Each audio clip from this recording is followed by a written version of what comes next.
Imaginez un pays meurtri par la guerre, un peuple qui se relève lentement des cendres d'une dévastation sans précédent et un gouvernement déterminé à restaurer sa gloire passée. C'est dans ce contexte que la France, après la Seconde Guerre mondiale, se lance dans une course effrénée pour devenir une puissance nucléaire.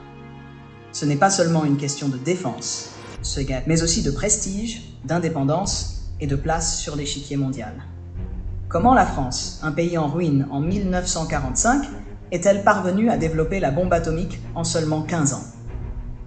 C'est une histoire de persévérance, de secrets bien gardés et de décisions politiques audacieuses, enrichies d'anecdotes captivantes qui révèlent les coulisses de cette épopée. Les premières étincelles, la volonté de grandeur. Tout commence dans les années 40, alors que la France émerge péniblement des décombres de la Seconde Guerre mondiale.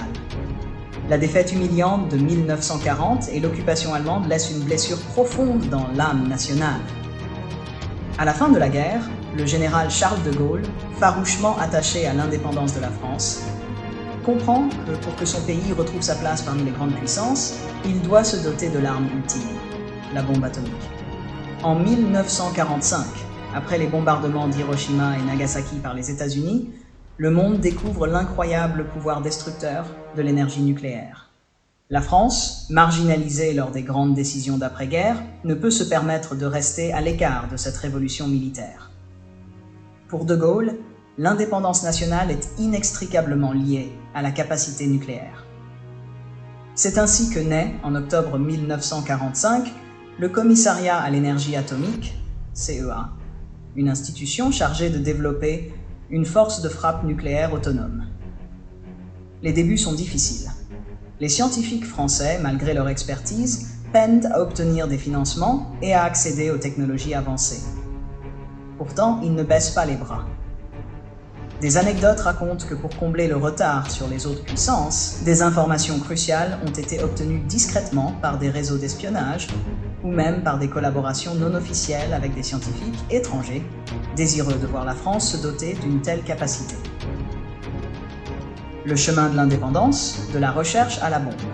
Sous la direction de Frédéric Joliot-Curie, le CEA commence à explorer les possibilités de l'énergie atomique. Mais l'instabilité politique et les conflits coloniaux détournent temporairement l'attention. Le tournant se produit avec le retour au pouvoir de Charles de Gaulle en 1958.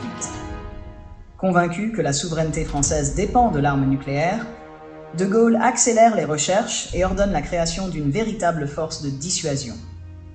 En 1957, la France lance le projet Pierre Latte pour la production d'uranium enrichi, élément clé pour la fabrication d'une bombe.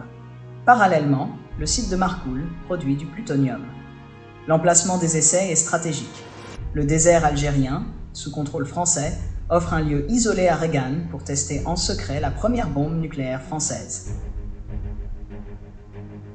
Le jour J, le premier essai nucléaire. Le 13 février 1960 à 7 h du matin, la France entre dans le club très fermé des puissances nucléaires. La première bombe française, surnommée Gerboise bleue, explose dans le ciel du désert algérien avec une puissance de 60 kilotonnes, soit environ 4 fois celle d'Hiroshima. Le déroulement de l'opération est soigneusement planifié, et l'attente avant l'explosion est marquée par une tension extrême. On raconte que les responsables sur place, inquiets de l'incertitude des résultats, portaient des porte-bonheur ou faisaient des gestes superstitieux avant le détonnement. L'explosion illumine le désert sur des kilomètres, projetant un champignon nucléaire visible à des centaines de kilomètres. Ce jour-là, la France prouve au monde qu'elle est désormais une puissance avec laquelle il faudra compter. Cette démonstration de force n'est pas seulement un exploit technologique, mais aussi un puissant message politique. Les conséquences politiques et stratégiques. Les conséquences politiques sont immédiates. La France, autrefois reléguée au second plan des grandes discussions internationales, se retrouve propulsée sur le devant de la scène. De Gaulle utilise cette nouvelle arme pour renforcer l'indépendance de la France, notamment vis-à-vis des États-Unis et de l'OTAN. En 1966, il ordonne même le retrait des forces françaises du commandement intégré de l'OTAN, affirmant ainsi l'indépendance stratégique de la France. Mais cette explosion provoque aussi une vive inquiétude à l'international, notamment parmi les pays du tiers-monde et les nations africaines, qui voient cette démonstration de force comme une nouvelle forme d'impérialisme. En Algérie, alors en pleine guerre d'indépendance, cette explosion alimente les tensions et les ressentiments. Le programme nucléaire français entre défis et réalisations. Après Gerboise Bleue, la France continue ses essais, perfectionnant sa technologie nucléaire. En 1962, la signature des accords d'Évian met fin à la guerre d'Algérie et la France doit trouver un nouveau lieu pour ses essais. Les atolls de Mururoa et Fangatofa en Polynésie française sont alors choisis. Entre 1966 et 1996, plus de 180 essais nucléaires y seront menés, souvent dans le secret le plus absolu. Un incident notable se produit en 1979 lorsqu'un test souterrain entraîne une fuite radioactive, provoquant des débats houleux sur la sécurité des essais. Le programme nucléaire ne se limite pas aux armes atomiques. Il est aussi à l'origine du développement de l'industrie nucléaire civile française, qui devient une des plus puissantes au monde.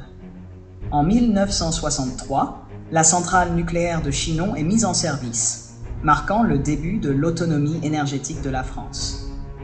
Aujourd'hui, l'énergie nucléaire représente plus de 70% de la production d'électricité du pays, conséquence directe de cette époque de développement intense. Un héritage controversé. Si la bombe nucléaire a permis à la France de se hisser au rang des grandes puissances, elle a aussi laissé un héritage controversé.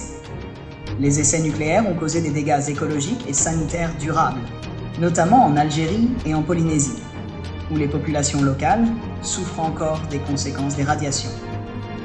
Des témoignages d'anciens travailleurs des sites de test révèlent les conditions parfois précaires dans lesquelles ces essais ont été réalisés, avec un manque de protection contre les radiations.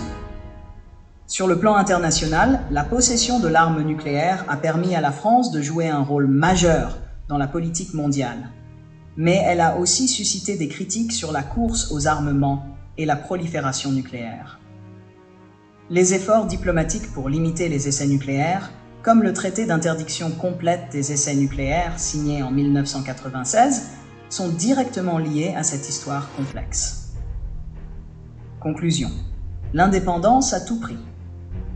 L'histoire de la bombe nucléaire en France est celle d'une nation déterminée à préserver son indépendance et à restaurer sa grandeur après les horreurs de la Seconde Guerre mondiale.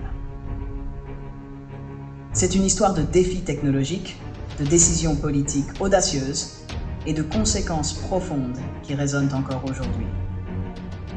La France, en devenant une puissance nucléaire, a non seulement changé son destin, mais aussi celui du monde entier.